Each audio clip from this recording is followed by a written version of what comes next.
Bienvenidos y bienvenidas a Avenida Los Plátanos, un podcast del Departamento de Estudios Generales de la Universidad del Biobío. Avenida Los Plátanos, con la conducción de los académicos de la sede Concepción, Juan Pablo Amaya y Gabriel Cabezas.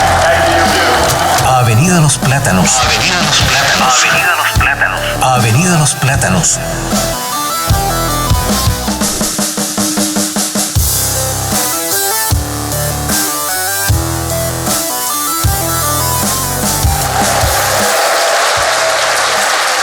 Saludos amigos y amigas, bienvenidos a Avenida Los Plátanos, el podcast de Estudios Generales de la Universidad del Biobío, en Concepción. Mi nombre es Gabriel y estoy, como siempre, junto a mi amigo Juan Pablo. Hola Juan Pablo, ¿cómo estás? Muy bien, ¿y tú, Gabriel? Bien, muy bien. Entiendo, Juan Pablo, que en esta ocasión tenemos un invitado estelar. Sí, un invitado estelar, un colega, como dice él, el de los que elegimos educar. Así que, nada, ¿podemos presentarlo de inmediato? Exacto, dale una introducción. Bueno, él es Esteban Kuhlman Matus. Nos conocemos del 2017, pero coincidimos aquí dentro de este espacio de la universidad.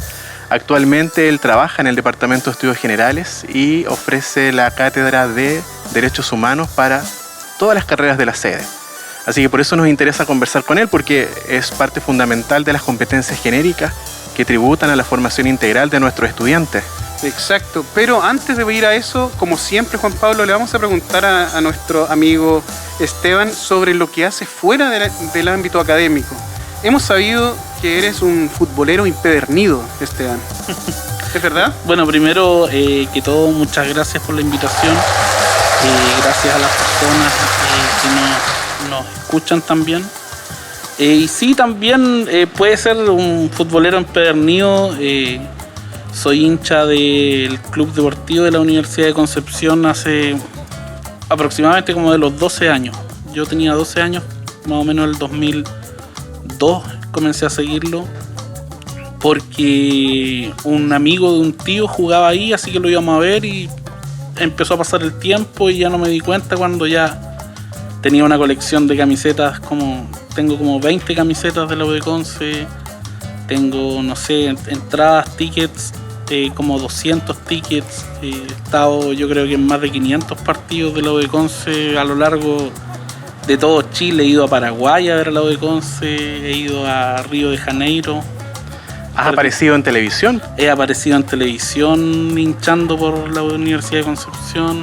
¿Es conocido entonces en el ambiente hincha? En el ambiente, no sé si conocido, pero sí me gusta harto estar, participar más allá de todo lo que tiene que ver el fútbol detrás y que pueda generar, no sé, pleitos o diferencias. Yo lo veo más que nada como una sana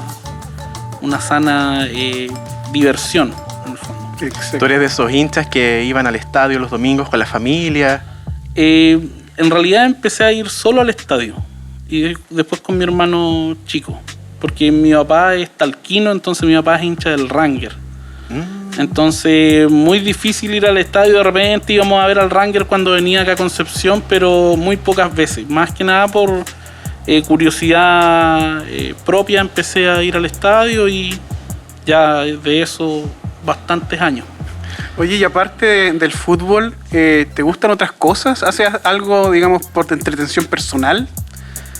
Mira, últimamente con la pandemia que cuesta salir y hacer cosas, me he estado dedicando a expandir más mi universo en el anime.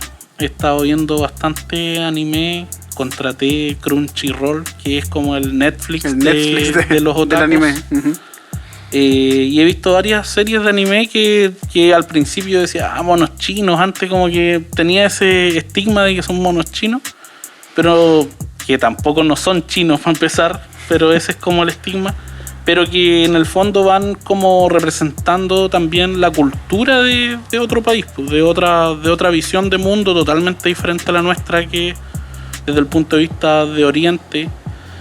Y además hay varios animes que plantean temáticas que son súper profundas, como la vida y la muerte, cuestiones filosóficas, la sobrevivencia de la humanidad. muchas cosas que son interesantes de poder verlas desde este punto de vista artístico, porque en el fondo el anime es una expresión del arte moderno asiático, entonces creo que tiene mucho más valor del que la gente comúnmente le da. Exacto, así que vivan los otakus. Que vivan los otakus. Sí, Ya que el mundo no lo pudo cambiar ni los hippies ni los Sí, punk. sí, exacto. hay que unirse. No, como dice Esteban, lo que tiene la cultura de Japón en sus medios es que ellos ven, por ejemplo, lo que dice la muerte de una forma muy diferente a la que vemos nosotros. Entonces, tenemos una visión diferente al ver estas mangas y animes y algunas... O, por ejemplo, como los valores que también se le educan a los niños en el fondo en el anime, que es la perseverancia, el no rendirse, el que no siempre se va a ganar, sino que hay veces en que se pierde y que eso no significa que todo está perdido para siempre, sino que no van a ir y la vida no va a ser siempre puro sacarse 7. La vida está llena de 3 y de 4 y de algunos 2 por ahí. Claro, hay mucho de Oriente que todavía tenemos que conocer y aprender. Exacto. Esteban, cuéntanos, tú empezaste estudiando Derecho, Sí. pero en mitad de camino, en algún momento, decidiste cambiarte de área. ¿Qué pasó ahí? Cuéntanos qué decisión tomaste.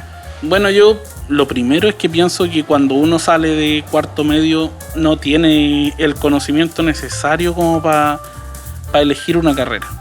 Creo que, bueno, sobre todo en mi caso, que soy el primer profesional de mi familia, entonces tampoco tenía como de preguntarle a un tío, preguntarle a mi papá cómo era la universidad. Entonces, en el fondo, tú te vas haciendo una idea de lo que es la universidad durante la media sin conocer a ningún universitario. Y cuando entré a estudiar Derecho tenía una idea de la carrera que no era lo que finalmente yo pensaba.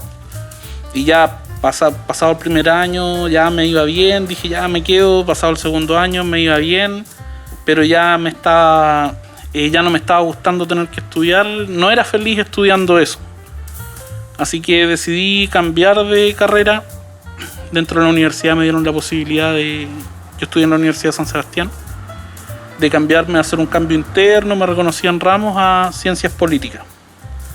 Y ahí egresé de Ciencias Políticas y de ahí en adelante me he dedicado a formarme en cursos que tengan que ver con derechos humanos, ciudadanía, medio ambiente, etcétera. O sea, yo soy administrador público de profesión y soy cientista político como grado académico. Grado académico.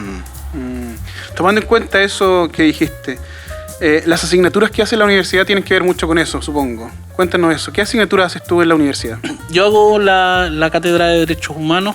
Me he dedicado también en mi vida laboral a esto de los derechos humanos, además de la formación en cuanto a los cursos que he tomado con respecto a eso. En el fondo ha sido también un poco descubrir un mundo nuevo, el tener que hacer clases.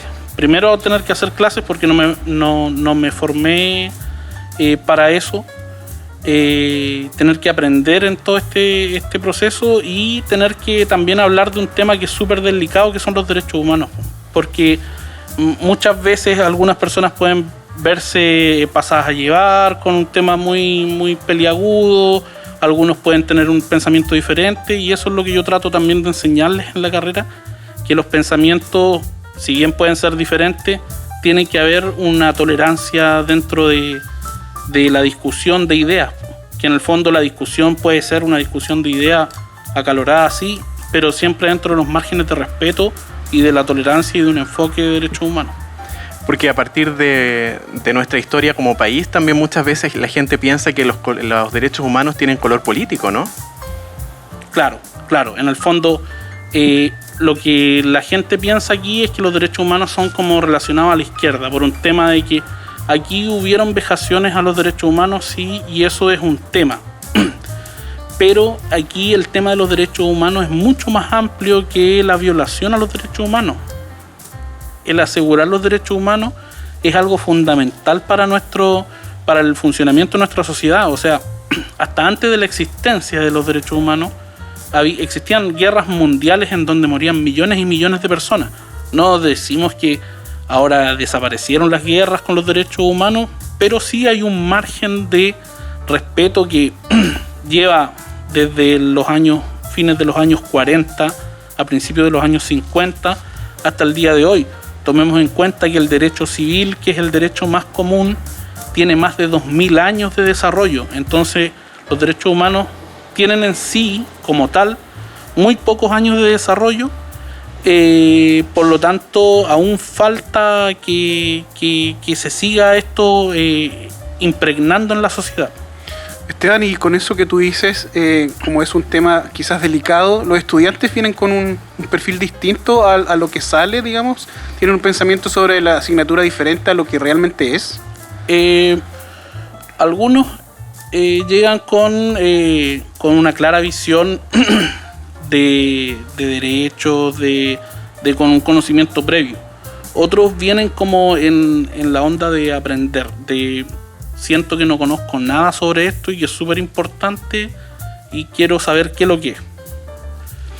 Muy pocos han llegado con la intención de armar polémicas. Claro, uno, en los 4 años que llevo, uno. Entonces creo que cae dentro del margen de error. Pero en la gran mayoría todos están ávidos de poder conocer más, de entender más qué son sus propios derechos en el fondo. En el fondo de ponerse al día de lo que es tu propio beneficio. La universidad en este último tiempo ha reafirmado ese compromiso con los derechos humanos, no solo con esta nueva asignatura que viene de las gestiones de la rectoría anterior, sino que también ha sido ratificado en los nuevos estatutos que fueron votados durante este año. Claro, es que ese es un tema que en todos los lados yo creo que hay que mejorar. O sea, la democracia interna siempre es importante. Y participar de todas estas instancias que se van dando, más allá de que cualquiera pueda tener críticas al respecto, es importante siempre dar la participación. O sea, por ejemplo, por ponerte un ejemplo, cuando se hizo este proceso constituyente o este intento de proceso constituyente con Bachelet, muchos decían que era validar y que toda la cuestión, pero finalmente igual fue un ejercicio importante porque si bien no se llegó a nada, fue importante porque nos hizo hablar de cosas que no habíamos hablado nunca antes y que quizás nos dio un pie para esta nueva convención que ahora sí va a llegar a algo, esperemos a algo mucho mejor de lo que hay ahora. Entonces creo que ocupar todas estas plataformas de participación y de democracia siempre va a ser importante. Esteban, y volviendo a lo de la asignatura, por ejemplo, este podcast también lo escuchan estudiantes. ¿Cómo tú como profesor evalúas un ramo sobre derechos humanos? Mira, yo siempre le digo a las chiquillas, a los chiquillos, que no hay en el fondo respuestas absolutas ni respuestas correctas. Finalmente, en el ramo yo lo que más que trato de evaluar no es la respuesta que están dando, sino que la capacidad de reflexionar sobre un tema, la capacidad de hacer la reflexión de una realidad que tal vez uno no conoce o que uno no ha tenido, ponerse en el lugar de otro, practicar la empatía. Entonces, más allá de evaluar, no sé si saben en qué año se firmó la carta que declara los derechos universales humanos, eso no es lo importante, sino que sepa cuándo en el fondo sus derechos están siendo pasados a llevar, cuando uno mismo también pasa a llevar los derechos de otro, que también es importante aprender a vivir en sociedad. Esteban, con la pandemia que tenemos desde el año pasado, ¿no? De 2020, ha vuelto a la discusión en torno a aquellos derechos humanos que permitirían entonces una convivencia pacífica y que sobre todo nos enfrentarían mejor a la pandemia. Por ejemplo, un derecho a una vivienda digna, un derecho a la salud oportuno, también en buenas condiciones. ¿Qué otros derechos se han visto en discusión con la pandemia? Por ejemplo, hay un tema que ha sido tratado en Europa hace mucho tiempo ya atrás, que es el derecho a tener acceso a Internet como un derecho humano, y que fue reconocido por la ONU en el año 2016, que tal vez nosotros lo veíamos muy lejano hace años atrás, hace quizás 2 o 3 años atrás lo veíamos como prácticamente un lujo, pero hoy nos damos cuenta que el Internet no es un lujo, que finalmente para cumplir, por ejemplo, el rol educativo, se necesita el Internet tanto del docente como del estudiante. Por lo tanto, para lograr este proceso comunicacional, el Internet ha sido fundamental, sobre todo en esta pandemia. Yo creo que, y pienso que de aquí en adelante muchas de las cosas que hacíamos van a cambiar, y el Internet va a pasar a ser parte fundamental de nuestra vida. Si ya no lo era, pero creo que no nos habíamos dado cuenta lo fundamental que era.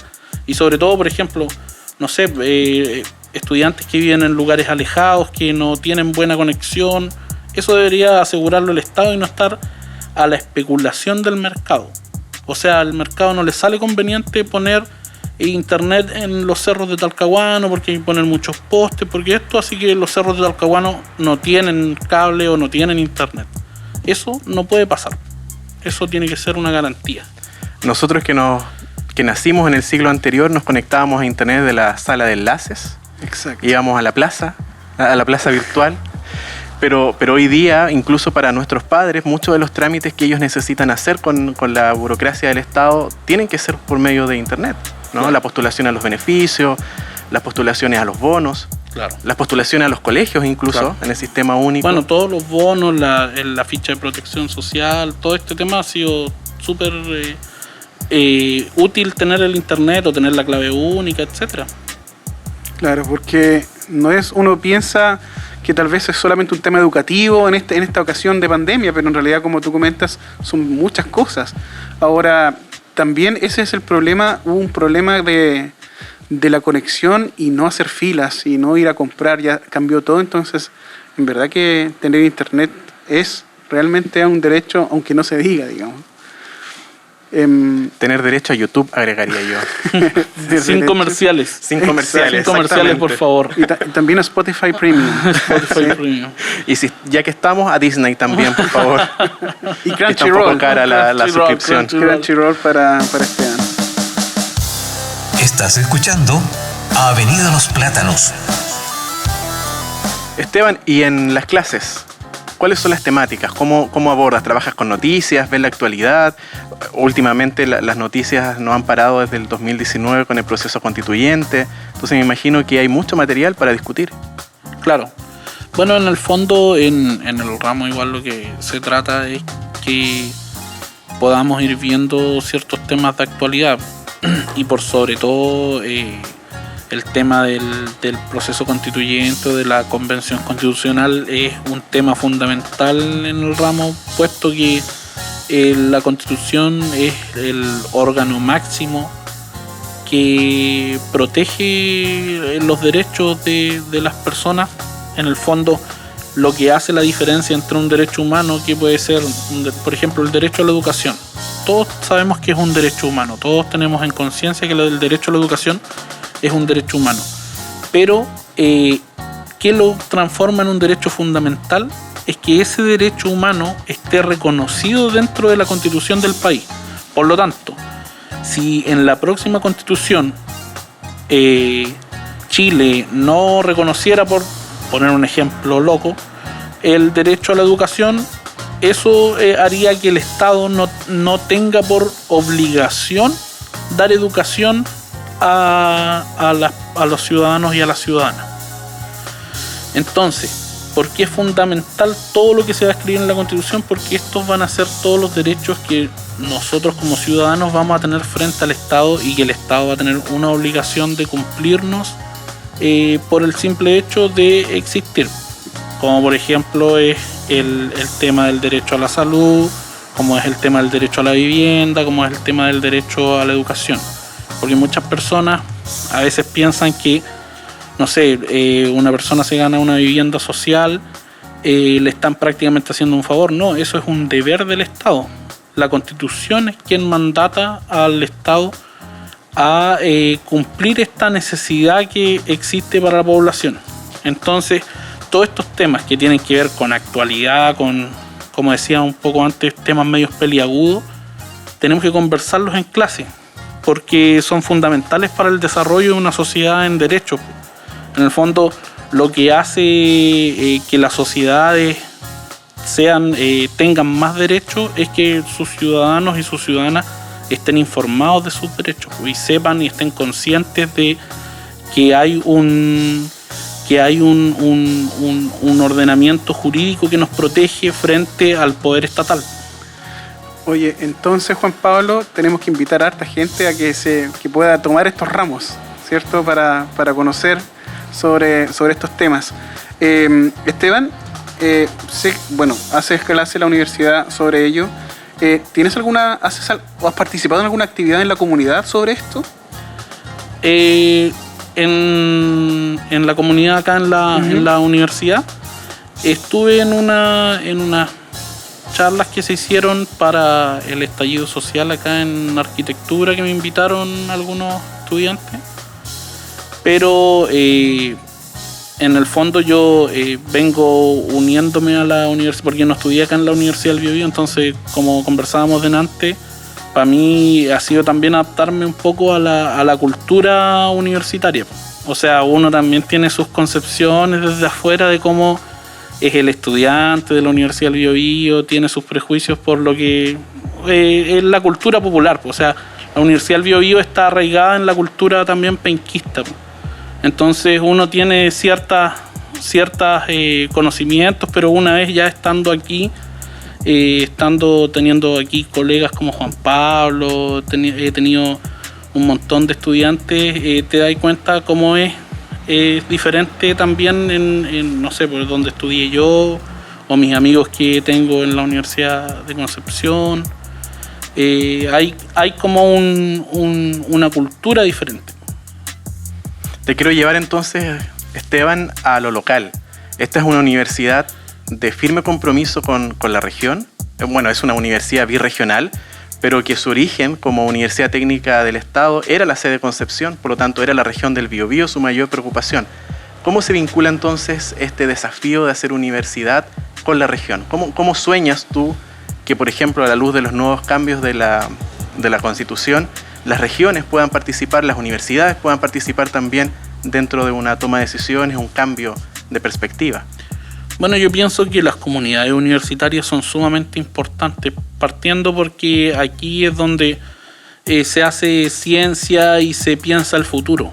Entonces, desde las universidades es donde vamos generando conocimiento que nos va a ser útil para tomar las decisiones a futuro. Entonces, si en las universidades están todas las personas capacitadas que saben las cosas que hay que hacer, ¿por qué no vamos y le preguntamos a las universidades lo técnico? Porque hay otras cosas que son más ya de lo práctico, que en una de esas sale mejor preguntarle a la vecina que vive en la calle qué es lo que recomiendan. Pero desde el punto de vista académico y técnico, las universidades tienen mucha información que sería útil no solo al Estado, sino que a la región en su conjunto, no solamente a las organizaciones estatales, sino que a la ciudadanía. O sea, ¿cómo podemos mejorarle la vida a las personas de la región del Biobío por medio de los conocimientos que generamos en la universidad? Eso es lo que yo pienso que tiene que generarse para el futuro. O sea, hacer un pensamiento de región. ¿Qué es lo que vamos a querer para esta región? ¿Qué es lo que hacia dónde van a ir las investigaciones de las universidades de esta región? Porque tenemos una meta en común. Eso en el fondo. Interesante, porque los desafíos de la región tienen que ver con la protección del medio ambiente, la promoción de la salud. Concepción como Gran Concepción ha perdido la industria también, que en algún momento era fundamental en la producción de zapatos, de acero, de productos del mar, y todavía entonces la universidad tiene un desafío pendiente ahí. Lo que pasa es que también las sociedades van evolucionando y quizás el zapato que que fabricábamos acá ahora sale mucho más barato y más fácil comprarlo en otro lado. Entonces las regiones tienen que irse adaptando a esos cambios, y en ese sentido tenemos como región un gran patrimonio cultural que no ha sido explotado, tanto turístico como cultural. O sea, tenemos, mira, por ponerte el ejemplo, San Pedro, tenemos playas que si tú las limpiaras serían preciosas, pero nadie va para allá porque no hay primero, están sucias, segundo, están alejadas, tercero, no llega locomoción para allá. Entonces no tenéis una costanera, no hay como una intención de fomentar el turismo, no hay una intención de dar realce a lugares patrimoniales que no sé cuántos años tuvimos que esperar para que ahora se supone que supuestamente habría presupuesto para arreglar el teatro del Enrique Molina, que han pasado y pasado los gobiernos comunales y regionales y nacionales y el teatro sigue tal cual. Claro, han declarado la voluntad de reconstruirlo, pero ha pasado no solo de la voluntad, sino que también de los estudios técnicos, de la factibilidad técnica, pero la decisión concreta... Claro, en el fondo, más allá de un tema, yo creo que de voluntad, de no tener en conocimiento que el patrimonio cultural de una ciudad es lo que nos puede dar para el futuro. O sea, no sé, hay países que viven prácticamente su Producto Interno Bruto del turismo. Y acá en Concepción tenemos muchas historias que contar, tenemos mucho que mostrar en toda la región en general. Y estas cosas no se cuentan porque en el fondo no hay un memorial que diga aquí pasó esto, o hay un recorrido que diga aquí fueron estas batallas, etcétera. O la misma ciudad universitaria. Hay ciudades en Europa que son esencialmente universitarias y la comunidad vive en torno entonces a la universidad. Y aquí en Concepción tenemos ese desafío de unir las distintas universidades e instituciones en un mismo proyecto, ¿no? Claro. Oye, esto por supuesto da para un capítulo entero, ¿cierto? Vamos a comprometerlo a otro sí, capítulo en la próxima temporada. Sí. Me conviden nomás. Esteban, para comenzar a terminar, ¿cierto? Con esa frase, nosotros siempre pedimos una recomendación a nuestro invitado para la comunidad, para tanto los estudiantes, académicos o quien nos escuche, ¿cierto? Algo que a ti te gustaría recomendar, que piensas que sería productivo y educativo a la vez, ¿cierto?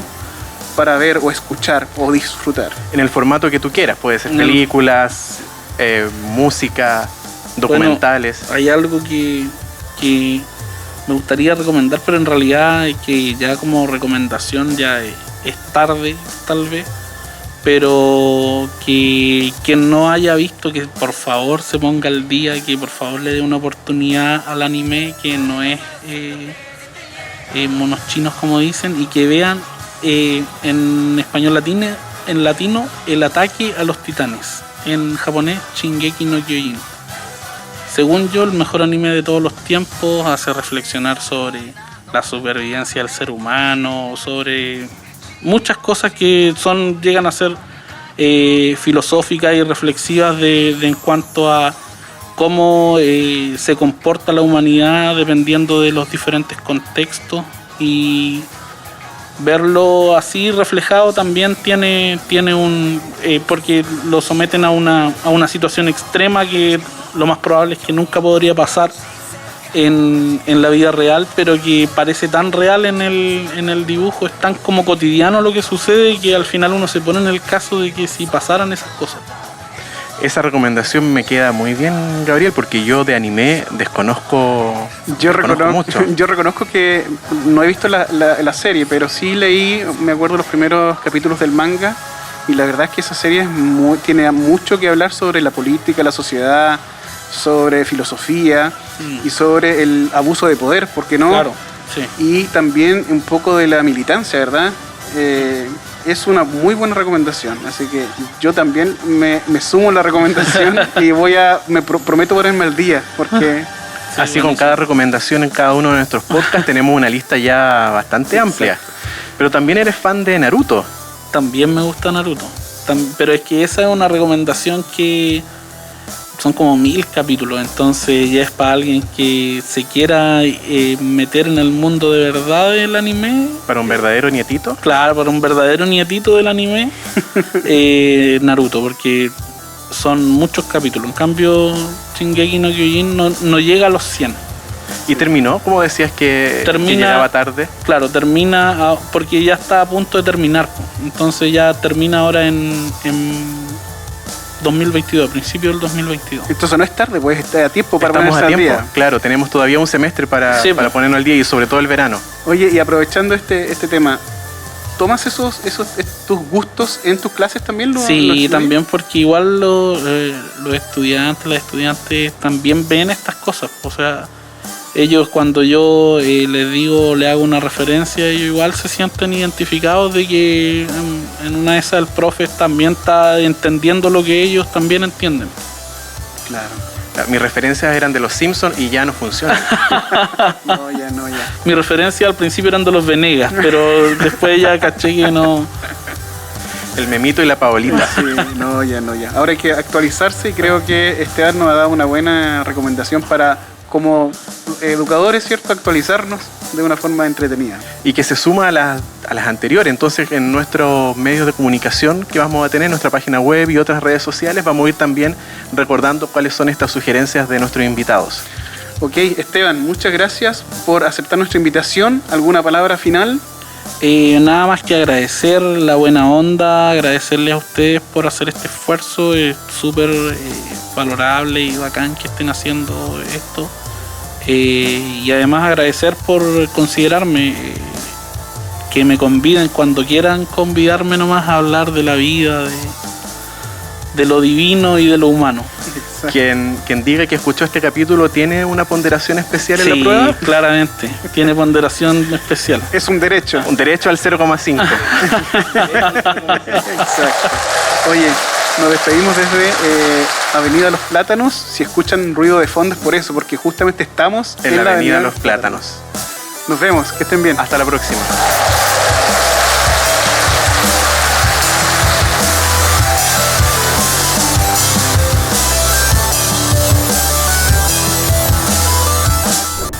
Has escuchado Avenida Los Plátanos, un espacio para conversar, debatir y disfrutar con interesantes invitados de nuestra universidad. Avenida Los Plátanos. Acompáñanos en un próximo capítulo con más conversación, anécdotas y recomendaciones. Búscanos en nuestras redes sociales y página web. Avenida Los Plátanos.